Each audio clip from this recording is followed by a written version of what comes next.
अब विचार करें तुम्हारे लिए शरीर को और परिवार को चलाने के लिए क्या क्या चाहिए। कपड़े अर्थ पुरुषार्थ में आएंगे, अनाज कमाना अर्थ पुरुषार्थ में आएगा, पैसा आएगा, सब मकान सब अर्थ पुरुषार्थ में। जो जो शरीर को चलाने के लिए चाहिए है, परिवार को चलाने के लिए चाहिए है, वे सब अर्थ पुरुषार्थ कहलाते हैं। तुमने कमाया है क्या? तुम्हारा है क्या? और उसी परिलक्षण में हमने एक बार कहा था कि जो व्यक्ति अपने बाप की वसीयत के भरोसे बैठा है कि मेरे बाप की तो वसीयत है, वो मिल जाएगी मुझे, महानुभाव तुम अपनी जिंदगी में बहुत बड़ा अशुभ पालन। कभी भी बाप की संपत्ति पे भरोसा मत करना, उसके भरोसे पे मत रहना, और मेरी बात मानो तो कभी उसको चाहना भी नहीं। मिल जाए वो बात अलग, मिल जाने पर बात नहीं कह रहा हूं। आपके मन में यदि ये भाव आ रहा है कि मुझे पिता की संपत्ति मिल जाती तो बहुत अच्छा था, मिल जाए तो अच्छा है, तुम अपने जीवन का बहुत बड़ा अमंगल कर रहे हो। और मिल जाने पर गर्व करना, मुझे बाप की वसीयत मिली है, तुम्हारा पतन चालू है। वसीयत पे कभी इच्छा नहीं करना, नहीं, कभी परिणाम नहीं करना, वसीयत को चाहना नहीं। और मिल जाए तो खुशी मत मनाना, कभी बाप की रोटी खाना पड़े तो सौभाग्य नहीं दुर्भाग्य मान के खाना। मैं कैसा निकम्मा हूं कि इतना बड़ा होने के बाद भी बाप की रोटी खा रहा हूं। बोलो, आपको पूरी जिंदगी पिता के सहारे पे रहना पड़े तो तुम्हें अच्छा लगेगा कि बुरा? पिताजी की संपत्ति, कई लोग होते हैं बेटे जो कहते भाई वो तो एक बाप था, वो कहने लगा महाराज जी मेरे 4 बेटे हैं, 3 का मकान बन गया, 1 का और बनाना। मैंने क्यों भाई क्या बात है? महाराज जी 1 का और बन जाए, चारों बेटों को 4 मकान बना के बनना चाहते। मैंने कि तुमने अपने निकम्बे बेटे पैदा किए? बोले आज आप उल्टा क्यों बोलते हो? मैंने कि तुम्हें मालूम है तुम्हारे निकम्बे बेटे हैं, वो अपनी जिंदगी में मकान नहीं बना पाएंगे, इसलिए तुम बना के जाके दे रहे हो। बेटे आए तो मैंने कहा कि बेटा निकम्बो कहेंगे, आओ यहाँ बैठो आशीर्वाद। महाराज आपने निकम्बा कैसे कहा? मैंने कि निकम्बा इसलिए कहा तेरा बाप तुझे मकान की चिंता कर रहा है, क्योंकि ये जिंदगी में कमा नहीं पाएगा। पिता उस बेटे की सबसे ज्यादा चिंता करता है जो कम कमाता है। आप लोग तो पिता हो, 2 बेटे हैं आप, एक बहुत कमाऊ है, बहुत पैसा है, उसके बाद बहुत उसकी आपको चिंता नहीं होती। लेकिन मंदबुद्धि हो, कम कमाता हो, तो आपकी चिंता किसकी होती है? और आप अपनी कमाई किसको देना चाहें? 2 बेटे हैं, एक खूब कमा रहा है और एक निकम्बा है, कुछ नहीं कमा सकता। यदि तुमने नहीं दिया तो बेचारा भीख मांगेगा, तुमने नहीं दिया तो कुछ भी नहीं कर पाएगा। तो बताओ आप अपनी संपत्ति जिंदगी की किसको देने का भाव करेंगे? जो कमाऊ है उसको कि जो निकम्बा है उसको? निकम्बा। हमें समर्थन चाहिए था और कुछ नहीं चाहिए, होना चाहिए। यही होता है कि बाप उसी को अपनी कमाई देगा, क्योंकि ये बेचारा कुछ नहीं खा पाएगा। जिसका कमा के दे दो तो खा लेगा, नहीं तो इसको कोई पूछने वाला नहीं मिलेगा। ये जिंदगी में भटकता फिरेगा, क्योंकि इसमें खुद की अकल नहीं है, खुद की बुद्धि नहीं है।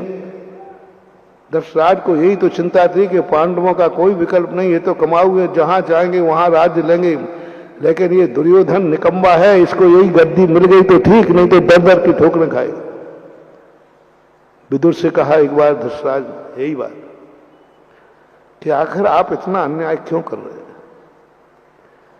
आप जानते हैं आप पांडु आपका भाई था और ये भाई हैं आपके, ये बराबर के हकदार हैं, आप क्यों कर रहे हो? तब धृतराष्ट्र कहते विदुर तेरे से क्या छुपाना, तू तो ज्ञानी आदमी है। जो प्रश्न हमने आपसे पूछा यही धृतराष्ट्र ने विदुर से पूछा कि जिसके 2 बेटे हों और एक बिल्कुल निकम्बा हो और एक इतना कमाऊ हो कि उसको कोई जरूरत नहीं है, तो बोलो विदुर नीति क्या कहती है, किसका पक्ष लेना चाहिए? अपनी कमाई किसको देना चाहिए?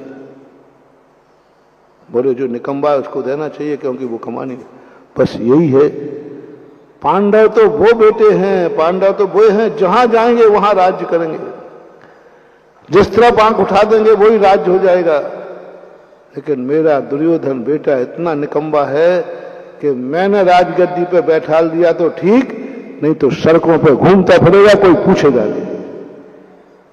पर वो तो बाप की वसीयत मिल जाए तो बैठ जाएगा।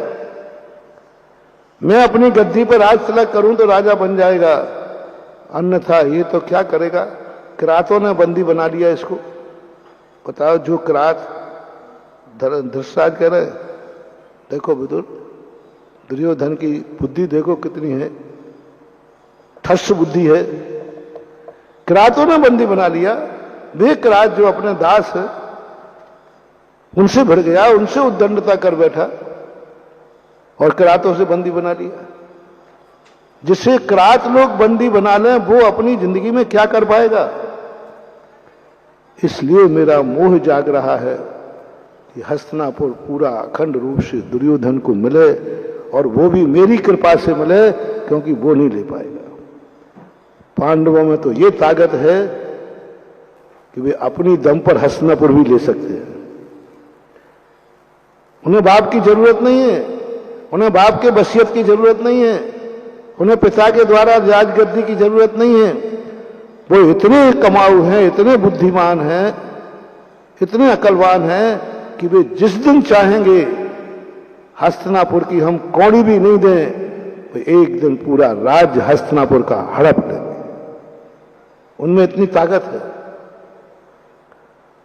और यदि हस्तिनापुर नहीं भी ले पाए तो हस्तिनापुर से बड़ा राज्य वो स्थापित कर सकते हैं। इसलिए मैं पांडवों की तरफ नहीं जा रहा हूं, मेरा मोह जाग रहा है। वहां जो विदुर को उपदेश दिया धृतराज ने, ये बता दिया कि बाप जिनकी चिंता कर रहा है समझ लेना वो निकम्मा है, बाप जिसको जोड़ रहा है समझ लेना वो निकम्मा है, बाप जिसके लिए मकान बना के छोड़ रहा है समझ लेना निकम्मा है, बाप बेटे को एफडी बना के छोड़ रहा है समझना निकम्मा है। सुन रहे हो रे बाप लोगों? जब जब तुम्हारे मन में ये भाव आ रहा है कि बेटे को कुछ बना दूं, बेटे को कुछ दे दूं, अंदर की आवाज बोल रही है कि तुम अपने बेटे को निकम्मा समझते हो। और बेटों से मैं कह रहा हूं, सुनो रे निकम्बे बेटो, यदि तुम्हारे मन में भाव आ रहा मेरे पापा बहुत अच्छे, देखो इतना बड़ा मकान छोड़ गए, इतना बड़ा व्यापार छोड़ गए, इतनी एफडियां छोड़ गए, मेरे पापा कितने अच्छे थे, मुझे कितना चाहते, मूर्ख चाहते नहीं थे, तुझे जमनते निकम्मा, निकम्मा समझते थे, इसलिए सब छोड़ गए, इसलिए उन्होंने इतनी मेहनत की मुझे मकान बना के देगा, क्योंकि हमें जानते थे कि यदि मैं मकान बना के नहीं दूंगा तो इस सड़कों पे घूमता रहेगा, झोपड़ी भी नहीं बना पाएगा, क्योंकि बाप से ज्यादा कौन बेटे को जानता है। जय जिनेंद्र, अगर आपको मेरी वीडियो अच्छी लगती है तो प्लीज़ मेरे चैनल को सब्सक्राइब करिए, लाइक करिए, शेयर करिए। इसी तरह से अपना प्यार मुझे देते रहिए।